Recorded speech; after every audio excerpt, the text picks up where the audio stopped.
Here's one of those a broken clock is right twice a day sort of moments. Brazen Fox News propagandist Sean Hannity scolded Missouri partiers for not wearing masks on Memorial Day and seemed to be defending George Floyd, who was killed tragically by police recently, a story that has gone viral. Let's take a look at a couple of clips. Here's Sean Hannity just seeming to make sense on the topic of partiers massing together on Memorial Day without wearing masks. Take a look. Lake of the Ozarks, packed with party goers this holiday weekend. Look, I understand these are young people. Experts keep saying over and over, they're at a much lower risk. But if they do get this, and again, there's no mask wearing here that I see, or not much at all. I see no social distancing. But if they get the virus and then are in contact with older and more vulnerable Americans, that could be a disaster for others. That's why in the short period of time, it's only temporary. You can't social distance. Please wear the mask. Do it for your mom, your dad, your grandma, your grandpa. My humble advice. You don't have to listen to me. I'm not a doctor. Now, I wish Hannity had said, I'm not a doctor, in his segment about hydroxychloroquine a few weeks ago, talking about a prophylactic regimen of hydroxychloroquine. But he is right. This is temporary. We're all in it together. If you're in a large crowd, if you're close to people, just wear a mask. Let's get through this together. Help out your fellow humans.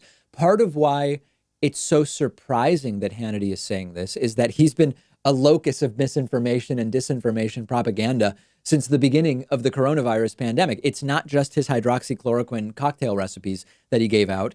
Hannity has been insisting that Trump had the quickest and best response to the virus. That's a laughable joke. Hannity was arguing for a while that coronavirus was less of a threat than the seasonal flu. Even in mid-March, Hannity was still citing seasonal flu numbers as this completely meaningless comparison to a novel coronavirus. Now, at the same time, for a while, the same people who are now saying wear a mask were saying you don't need to wear a mask. Now, I have to tell you, my position on this has not changed. I'm still skeptical of the need to wear a mask outdoors when you're not near people. If you're outdoors right on top of people, if you're bunched together in a line for a sustained period of time, if you were at an outdoor concert, certainly.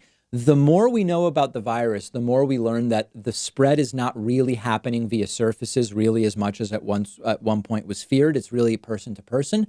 The more we learn that the vast majority is happening indoors, the more we learn about a certain amount of viral load needing to be transferred from one person to another for you to actually catch the disease, the virus, to be infected.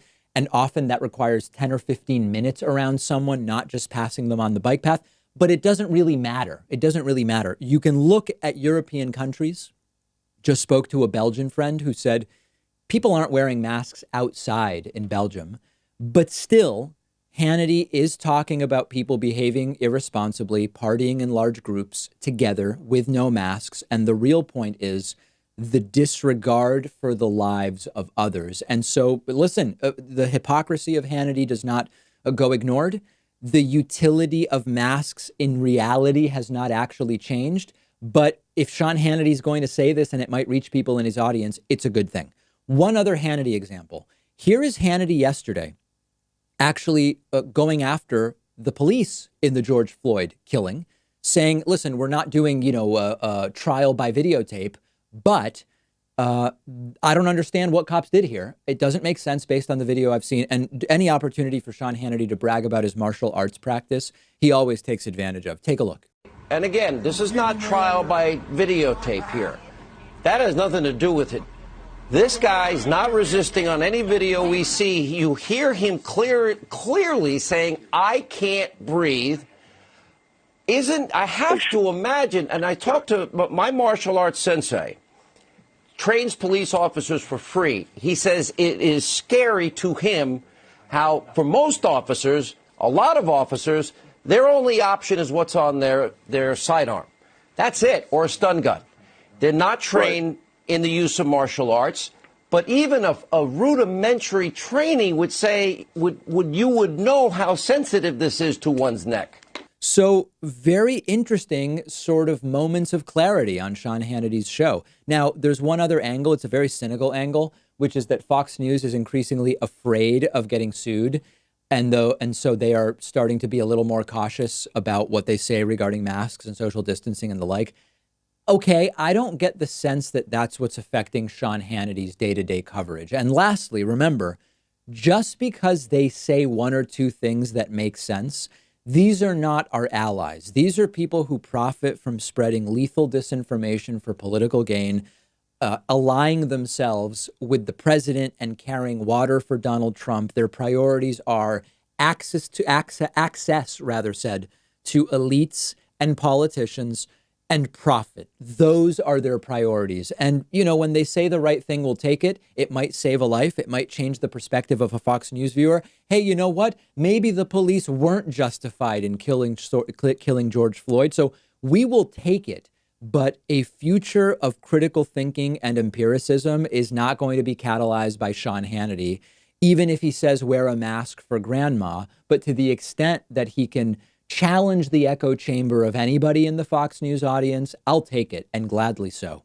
Make sure you're following the David Pakman Show on Instagram at David Pakman Show. We've got polls, we've got behind the scenes pictures, we have all sorts of stuff. And on my Instagram at david.pakman, people going crazy for my quarantine before and after picture. I did a split on my Instagram, what I looked like 2.5 months ago before the start of quarantine and what I look like now. It's been a slow change. I barely recognize my own pre-quarantine self. Check it out on Instagram at david.pakman. We will take a quick break. We've got some very exciting stuff coming up later today on the program. NordVPN, one of our sponsors, is giving you 70% off a 3-year plan, which is just a little over $3 a month. And you'll get an extra month free when you go to nordvpn.com/DavidPakman or go to their website, use the coupon code DavidPakman. If you don't use a VPN, now is the time to start. I always use a VPN on my computer and my phone. It makes you totally anonymous when you're browsing online. You won't be spied on. Websites can't track you around the internet. Your data is safe from hackers. And NordVPN is the one you want to go with because they don't keep records on your internet history. They double encrypt your data. Their servers are super fast and they provide unlimited bandwidth. NordVPN is giving you 70% off a 3-year plan. That's just over $3 a month, plus an extra month free when you go to nordvpn.com/DavidPakman. I've put a link right underneath the video, or just go to their website and use the coupon code DavidPakman.